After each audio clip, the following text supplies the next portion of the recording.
नमस्कार मेरे प्यारे साथियों, स्वागत है आप सभी का आपका अपने यूट्यूब चैनल जीटीएम क्लासेस में। दोस्तों, आज के इस वीडियो में रसायन शास्त्र का 30 ऐसे काफ़ी महत्वपूर्ण ऑब्जेक्टिव क्वेश्चन आपको हम बताएंगे जो आपके फाइनल बोर्ड परीक्षा में बार बार पूछा जाता है। ठीक है, और 2022 बोर्ड एग्जाम में भी दोस्तों ये प्रश्न 100% पूछा जाएगा ही जाएगा। ठीक है, इसलिए इस वीडियो को आप कंप्लीट देखिएगा, एक भी प्रश्न दोस्तों आप स्किप नहीं कीजिएगा। ठीक है, ये वीडियो आपके 2022 बोर्ड एग्जाम के लिए काफ़ी महत्वपूर्ण साबित होगा। ठीक है, तो आइए हम बिना टाइम वेस्ट किए हुए वीडियो को स्टार्ट करते हैं। देखिए पहला प्रश्न, अम्ल स्वाद में कैसा होता है? ऑप्शन ए में लिखा हुआ खट्टा, बी में लिखा हुआ कड़वा, सी में लिखा मीठा और डी में लिखा तीखा। तो दोस्तों ये प्रश्न में आपको बताना है कि अम्ल स्वाद में कैसा होता है, तो खट्टा होता है। ठीक है, आपको इसको याद रखना है। ऑप्शन नंबर ए जो होगा हमारा बिल्कुल राइट आंसर हो जाएगा। ठीक है, और दोस्तों क्षार स्वाद में कैसा होता है, तो क्षार स्वाद में दोस्तों कड़वा होता है। ठीक है, ये भी आपको साथ में याद रखना है। आइए अगला प्रश्न हम देख लेते हैं। दूसरा नंबर, आधुनिक आवर्त सारणी में तत्वों को किस आधार पर रखा गया है? ऑप्शन ए में लिखा हुआ है परमाणु आयतन, बी में लिखा है परमाणु घनत्व, सी में लिखा है परमाणु संख्या और डी में लिखा है परमाणु द्रव्यमान। तो दोस्तों ये प्रश्न में आपको बताना है कि आधुनिक आवर्त सारणी में तत्वों को किस आधार पर रखा गया है, तो परमाणु संख्या पर रखा गया है। ठीक है, ऑप्शन नंबर दोस्तों यहाँ पे सी जो होगा बिल्कुल राइट आंसर हो जाएगा। ठीक है, आइए अगला प्रश्न हम देख लेते हैं। तीसरा नंबर, इसमें आपको बताना है कि वायुमंडल में CO2 यानी कार्बन डाइऑक्साइड गैस कितने प्रतिशत पाया जाता है?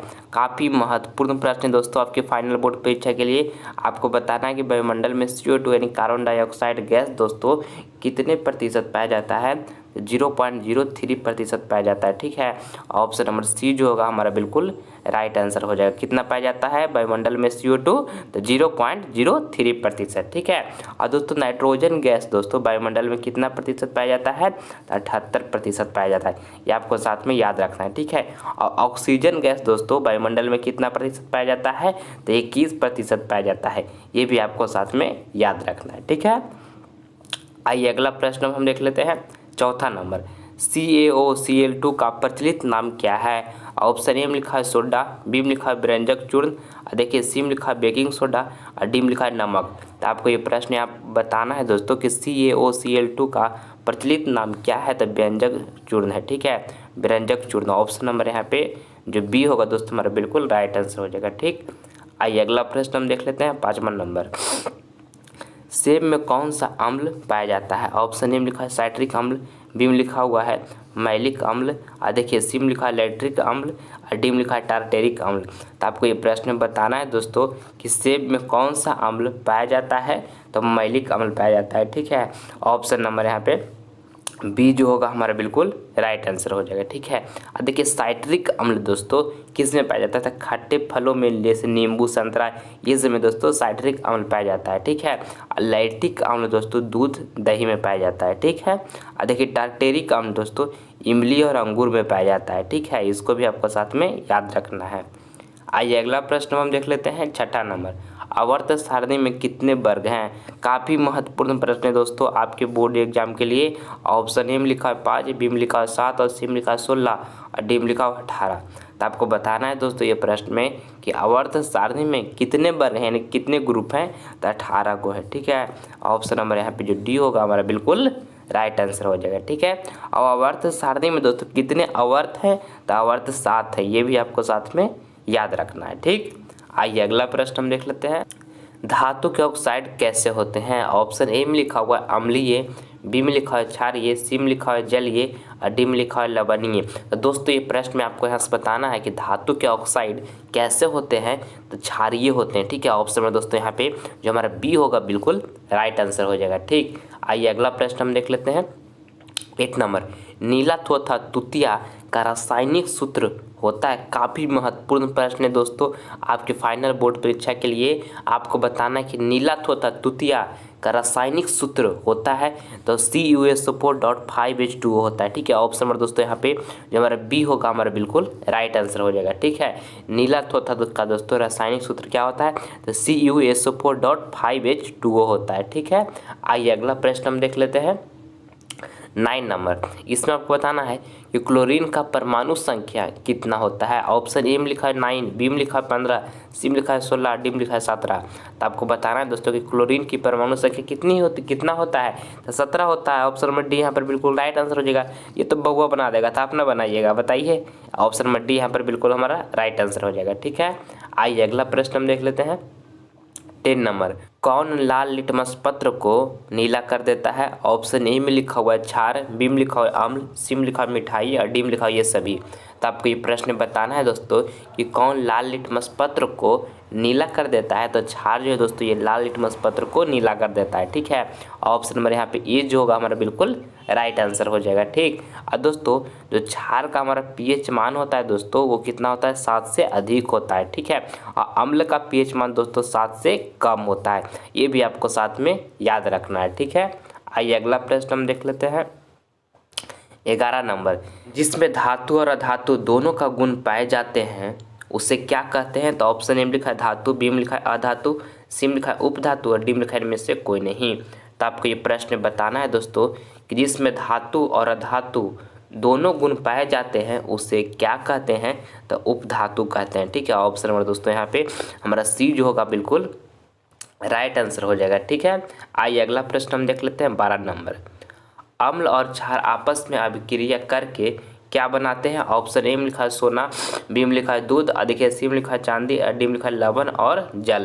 तो आपको ये प्रश्न बताना है दोस्तों कि अम्ल और क्षार आपस में अभिक्रिया करके क्या बनाते हैं। तो लवण और जल बनाते हैं। ठीक है, ऑप्शन में दोस्तों यहाँ पे जो डी होगा हमारा बिल्कुल राइट आंसर हो जाएगा। ठीक है, आइए अगला प्रश्न हम देख लेते हैं। 13 नंबर, इसमें आपको बताना है कि सिल्वर क्लोराइड का रंग कैसा होता है। ऑप्शन ए में लिखा है पीला, बी में लिखा है श्वेत और देखिए सी में लिखा है नीला और डी में लिखा है हरा। तो आपको ये प्रश्न बताना है दोस्तों कि सिल्वर क्लोराइड का रंग कैसा होता है। तो श्वेत होता है। ठीक है, ऑप्शन नंबर यहाँ पे बी जो होगा हमारा बिल्कुल राइट आंसर हो जाएगा। ठीक, आइए अगला प्रश्न हम देख लेते हैं। 14 नंबर, चीनी का रासायनिक सूत्र क्या है। दोस्तों ये प्रश्न काफ़ी महत्वपूर्ण है आपके फाइनल बोर्ड परीक्षा के लिए। आपको बताना है इसमें कि चीनी का रासायनिक सूत्र क्या है। तो C12H22O11, ये दोस्तों हमारा चीनी का रासायनिक सूत्र है। ठीक है, ऑप्शन नंबर सी जो होगा हमारा बिल्कुल राइट आंसर हो जाएगा। ठीक, चीनी का रासायनिक सूत्र दोस्तों क्या होता है। तो C12H22O11 होता है, आपको इसको याद कर लेना है। ठीक है, आइए अगला प्रश्न हम देख लेते हैं। 15 नंबर, और दोस्तों ये जो आपको हम 30 ऑब्जेक्टिव क्वेश्चन बता रहे हैं आपके फाइनल बोर्ड परीक्षा 2022 के लिए काफ़ी महत्वपूर्ण प्रश्न है दोस्तों। इस 30 प्रश्न में से बहुत सा प्रश्न जो होगा आपके फाइनल बोर्ड परीक्षा का पेपर में हूबहू आएगा, ये मेरा दोस्तों 100% गारंटी है। इसलिए इस वीडियो को आप कंप्लीट देखें, एक भी प्रश्न को आप स्किप ना करें। ठीक है, देखते हैं हम 15 नंबर प्रश्न को। आपको इसमें बताना है कि हेमेटाइट किस धातु का अयस्क है। ऑप्शन ए में लिखा है लोहा, बी में लिखा है जिंक, सी में लिखा है सोडियम और डी में लिखा है कॉपर। तो आपको ये प्रश्न बताना है दोस्तों कि हेमेटाइट किस धातु का अयस्क है। तो लोहा का अयस्क है। ठीक है, ऑप्शन नंबर यहाँ पे ये जो होगा हमारा बिल्कुल राइट आंसर हो जाएगा। ठीक, आइए अगला प्रश्न हम देख लेते हैं। 16 नंबर, लिटमस पत्र किससे प्राप्त होता है। ऑप्शन ए में लिखा है जूट से, बी में लिखा हुआ है शीशम से और देखिए सी में लिखा हुआ है लाइकेन से और डी में लिखा है बरगद से। तो आपको ये प्रश्न बताना है दोस्तों कि लिटमस पत्र किससे प्राप्त होता है। तो लाइकेन से प्राप्त होता है। ठीक है, ऑप्शन नंबर यहाँ पे सी जो होगा हमारा बिल्कुल राइट आंसर हो जाएगा। आइए अगला प्रश्न हम देख लेते हैं। 17 नंबर, विद्युत का सर्वोत्तम चालक कौन सा धातु होता है। ऑप्शन ए में लिखा हुआ लोहा, बी में लिखा है ग्रेफाइट और सी में लिखा हुआ है चांदी और डी में लिखा है हीरा। तो आपको इसमें बताना है ना दोस्तों कि विद्युत का सर्वोत्तम चालक कौन सा धातु होता है। तो चांदी होता है। ठीक है, ऑप्शन नंबर यहाँ पे सी जो होगा हमारा बिल्कुल राइट आंसर हो जाएगा। ठीक, आइए अगला प्रश्न हम देख लेते हैं। और दोस्तों आगे बढ़ने से पहले आपसे हमारी एक छोटी सी रिक्वेस्ट है कि अगर जो आप अभी तक हमारे चैनल को सब्सक्राइब नहीं किए हैं दोस्तों तो प्लीज़ आप इस चैनल को सब्सक्राइब कर लें। इससे आपको फ़ायदा क्या होगा कि जब हम लाइव क्लास आएंगे तो उसका नोटिफिकेशन जो होगा सबसे पहले आपको प्राप्त होगा। ठीक है, देखिए 18 नंबर प्रश्न को अब हम देखते हैं। इसमें आपको बताना था कि आधुनिक आवर्त सारणी का निर्माण किसने किया था। ऑप्शन ए में लिखा है न्यूलैंड्स, बी में लिखा है मोसले, सी में लिखा हुआ है मेंडलीफ और डी में लिखा है न्यूटन। तो आपको ये प्रश्न बताना है दोस्तों कि आधुनिक आवर्त सारणी का निर्माण किसने किया। तो मोसले ने किया। ठीक है, ऑप्शन नंबर यहाँ पे जो हमारा बी होगा दोस्तों बिल्कुल राइट आंसर हो जाएगा। ठीक, आइए अगला प्रश्न हम देख लेते हैं 19 नंबर। लाल चींटी में कौन सा अम्ल पाया जाता है? ऑप्शन ए में लिखा हुआ है टार्टेरिक अम्ल, बी में लिखा है साइट्रिक अम्ल, और सी में लिखा है फॉर्मिक अम्ल, और डी में लिखा है इनमें से कोई नहीं। तो आपको ये प्रश्न बताना है दोस्तों कि लाल चींटी में कौन सा अम्ल पाया जाता है? फॉर्मिक अम्ल पाया जाता है। ठीक है, ऑप्शन नंबर यहाँ पे सी जो होगा हमारा बिल्कुल राइट आंसर हो जाएगा। और टार्टेरिक अम्ल में दोस्तों किस में टार्टेरिक अम्ल दोस्तों किस में पाया जाता है? तो इमली, अंगूर, ये सब में दोस्तों टार्टेरिक अम्ल पाया जाता है। ठीक है, और देखिए साइट्रिक अम्ल दोस्तों, साइट्रिक अम्ल खट्टे फलों में पाया जाता है। नींबू, संतरा में साइट्रिक अम्ल पाया जाता है। ठीक है, खट्टे फलों में, ये भी आपको ध्यान में रखना है। आइए अगला प्रश्न हम देख लेते हैं 20 नंबर। बेंजीन का अनुसूत्र क्या होता है? काफ़ी महत्वपूर्ण प्रश्न है दोस्तों, आपके बोर्ड एग्जाम के लिए प्रश्न। आपको बताना है कि बेंजीन का अनुसूत्र क्या होता है? तो C6H6 होता है। ऑप्शन नंबर यहाँ पे सी जो हमारा बिल्कुल राइट आंसर हो जाएगा। C6H6 दोस्तों हमारा बेंजीन का अनुसूत्र होता है। ठीक है, आइए अगला प्रश्न हम देख लेते हैं 21 नंबर। निम्न में से किस धातु को केरोसिन तेल में डुबाकर रखा जाता है? ऑप्शन ए में लिखा हुआ है ब्रोमीन, बी में लिखा है सोडियम, और देखिए सी में लिखा है पोटेशियम, और डी में लिखा है कार्बन। तो आपको ये प्रश्न में बताना है दोस्तों कि निम्न में से किस धातु को केरोसिन तेल में डुबा कर रखा जाता है? तो सोडियम को डुबा कर रखा जाता है। ठीक है, ऑप्शन नंबर यहाँ पे जो हमारा बी होगा बिल्कुल हमारा राइट आंसर हो जाएगा। ठीक, आइए अगला प्रश्न हम देख लेते हैं 22 नंबर। ताजे दूध का पीएच मान कितना होता है? इस दोस्तों ये प्रश्न में आपको बताना है कि ताजे दूध का पीएच मान कितना होता है? तो 6.5 होता है दोस्तों। ऑप्शन नंबर यहाँ पे सी जो होगा हमारा बिल्कुल राइट आंसर हो जाएगा। ठीक है, और दोस्तों शुद्ध जल का पीएच मान कितना होता है? तो 7 होता है। ये भी आपको याद रखना है। आइए अगला प्रश्न हम देख लेते हैं 23 नंबर। कौन ऐसा धातु है जो कमरे के ताप पे द्रव के रूप में पाया जाता है? ऑप्शन ए में लिखा है मरकरी, बी में लिखा है सोडियम, और देखिए सी में लिखा है पोटेशियम, और डी में लिखा है ब्रोमीन। तो दोस्तों ये प्रश्न में आपको बताना है कि कौन ऐसा धातु है जो कमरे के ताप पे द्रव के रूप में पाया जाता है? तो मरकरी है दोस्तों। ठीक है, ऑप्शन नंबर यहाँ पे ए जो होगा हमारा बिल्कुल राइट आंसर हो जाएगा। ठीक, और दोस्तों जब आपसे पूछ दे कि कौन ऐसा अधातु है, जब अधातु पूछ देगा जो कमरे के ताप पे द्रव के रूप में पाया जाता है, तो ब्रोमीन हो जाएगा। ये आपको ध्यान में रखना है। ठीक है, आइए अगला प्रश्न हम देख लेते हैं 24 नंबर। आपको इसमें बताना है कि शुद्ध सोना कैसा होता है? ऑप्शन ए में लिखा हुआ कठोर, बी में लिखा है अति कठोर, और सी में लिखा है मुलायम, और डी में लिखा है इनमें से कोई नहीं। तो आपको ये प्रश्न बताना है दोस्तों कि शुद्ध सोना कैसा होता है? तो मुलायम होता है। ठीक है, ऑप्शन नंबर यहाँ पे सी जो होगा हमारा बिल्कुल राइट आंसर हो जाएगा। ठीक, आइए अगला प्रश्न हम देख लेते हैं 25 नंबर। न्यूट्रॉन पर कौन सा आवेश रहता है? ऑप्शन ए में लिखा हुआ है धन आवेश, बी में लिखा हुआ है ऋण आवेश, और देखिए सी में लिखा है दोनों, और डी में लिखा है आवेशहीन। तो आपको ये प्रश्न बताना है दोस्तों कि न्यूट्रॉन पर कौन सा आवेश रहता है? तो आवेशहीन है। ठीक है, न्यूट्रॉन जो दोस्तों आवेशहीन है। ऑप्शन नंबर यहाँ पे डी जो होगा हमारा बिल्कुल राइट आंसर हो जाएगा। ठीक, आइए अगला प्रश्न हम देख लेते हैं 26 नंबर। दोस्तों ये 30 ऑब्जेक्टिव प्रश्न में से जो भी प्रश्न आपको याद नहीं होगा बाबू, उसको आप नोटबुक पर आप लिख लीजिएगा। ठीक है, और आप उसे अच्छे तरीके से याद कर लीजिएगा। ठीक है, कि अगर जो दोस्तों आपको 2022 बोर्ड एग्जाम की अच्छी तैयारी करना है तो आपको ये काम करना होगा, और आपका टारगेट है मुझे 480 प्लस मार्क्स लाना है।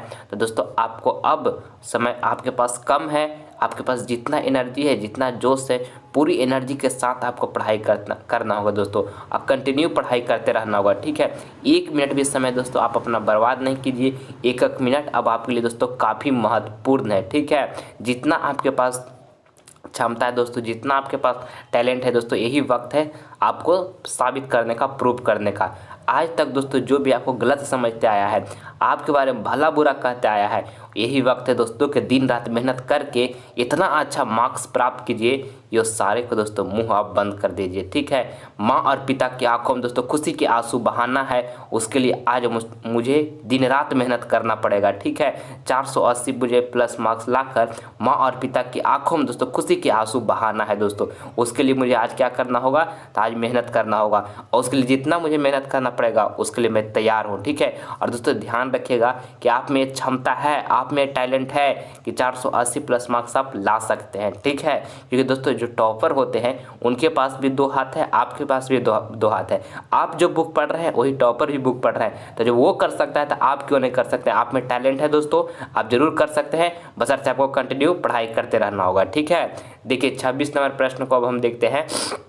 इसमें आपको बताना है कि सरलतम हाइड्रोकार्बन कौन सा है। ऑप्शन ए में लिखा हुआ है मीथेन, बी में लिखा हुआ है ब्यूटेन, और सी में लिखा हुआ है प्रोपेन, और डी में लिखा हुआ है इथेन। तो आपको ये प्रश्न बताना है दोस्तों कि सरलतम हाइड्रोकार्बन कौन सा है, तो मीथेन है, ठीक है। ऑप्शन नंबर यहाँ पे ये जो होगा हमारा बिल्कुल राइट आंसर हो जाएगा, ठीक। और दोस्तों और अदर सब्जेक्ट का जिससे आपका तैयारी नहीं हुआ है तो आप हमारे डिस्क्रिप्शन में विजिट कीजिए, उसमें दोस्तों सारा सब्जेक्ट का आपको प्लेलिस्ट का लिंक मिल जाएगा। उसमें काफ़ी शानदार तरीके से हम सारे प्रश्न को बताया गया है, एक बार आप उसे ज़रूर विजिट करें। उस वीडियो को देखने से दोस्तों आपको काफ़ी मदद मिलेगा, ठीक है। देखिए 23 नंबर में आपको बताना था कि रक्त का पीएच मान कितना होता है। ये प्रश्न काफ़ी महत्वपूर्ण है दोस्तों, और आपके बोर्ड एग्जाम में बार बार पूछे जाते हैं। ऑप्शन ए में लिखा है 7, बी में लिखा है 6, और देखिए सी में लिखा हुआ है 7.4, और डी में लिखा है 9। तो आपको बताना है दोस्तों कि रक्त का पीएच मान कितना होता है, तो 7.4 होता है, ठीक है। ऑप्शन नंबर यहाँ पे सी जो होगा हमारा बिल्कुल राइट आंसर हो जाएगा, ठीक है। 7.4 दोस्तों रक्त का पीएच मान होता है। आइए अगला प्रश्न हम देख लेते हैं 28 नंबर। निम्न में से कौन एक अधातु है। ऑप्शन ए में लिखा है कार्बन, बी में लिखा है सोडियम, सी में लिखा है एल्युमिनियम, और देखिए डी में लिखा है कैल्शियम। तो आपको ये प्रश्न बताना है दोस्तों कि निम्न में से कौन एक अधातु है। तो कार्बन जो है दोस्तों ये अधातु है, ठीक है। ऑप्शन नंबर यहाँ पे ये जो होगा हमारा बिल्कुल राइट आंसर हो जाएगा। आइए अगला प्रश्न हम देख लेते हैं 29 नंबर।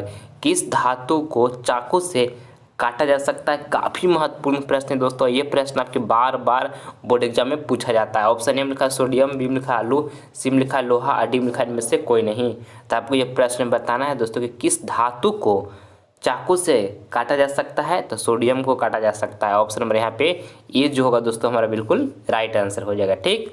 आइए अगला प्रश्न हम देख लेते हैं 30 नंबर। निम्न में से कौन अक्रिय तत्व है। ऑप्शन ए में लिखा है हीलियम, और बी में लिखा है कार्बन, और देखिए सी में लिखा है हाइड्रोजन, और डी में लिखा है सोना। तो आपको बताना है दोस्तों ये प्रश्न में कि निम्न में से कौन अक्रिय तत्व है। तो हीलियम जो है दोस्तों अक्रिय तत्व है, ठीक है। ऑप्शन ए यहाँ पर हमारा बिल्कुल राइट आंसर हो जाएगा। हीलियम को दोस्तों हम डिनोट किस चीज़ से करते हैं, तो He से डिनोट करते हैं हीलियम का, ठीक है। दोस्तों यहाँ पर हम आपको 30 काफ़ी महत्वपूर्ण ऑब्जेक्टिव क्वेश्चन बताएं जो आपके बोर्ड एग्जाम में दोस्तों बार बार पूछे जाते हैं, ठीक है। इसमें से जो भी प्रश्न याद नहीं होगा उससे आप अच्छी तरीके से याद कर लीजिएगा, ठीक है। आइए दोस्तों अगला प्रश्न हम देखते हैं जो आपका HW का प्रश्न है। ये प्रश्न आपको होमवर्क में दिया जा रहा है, ठीक है। इसका जवाब आपको कहाँ देना है, तो कमेंट बॉक्स में देना है। जो ऑप्शन इसमें आपको सही लगेगा इसके बाद हम आपका रिप्लाई देंगे। आपको बताना है इसमें कि शुद्ध जल का पीएच मान कितना होता है। ऑप्शन ए में लिखा है 4, बी में लिखा है 5, सी में लिखा है 6, और डी में लिखा है 7। तो इसमें से जो ऑप्शन आपको सही लगेगा दोस्तों उसका जवाब आप हमारे कमेंट बॉक्स में जरूर दीजिएगा। आपका रिप्लाई हम जरूर देंगे, ठीक है। मैं उम्मीद करता हूं दोस्तों कि वीडियो आपको पसंद आया होगा, तो प्लीज़ इस वीडियो को आप लाइक करें, अपने दोस्तों में शेयर करें, और आप हमारे चैनल पर नए हैं तो आप इसे सब्सक्राइब कर लें। इससे फ़ायदा क्या होगा कि आने वाला वीडियो का जो नोटिफिकेशन होगा सबसे पहले आपको मिलेगा, ठीक है। मिलते हैं दोस्तों हम आपसे अगले वीडियो में, तब तक मन लगाकर पढ़ाई करते रहिएगा, 1 मिनट भी समय बर्बाद नहीं कीजिएगा, ठीक है। जय हिंद, जय भारत।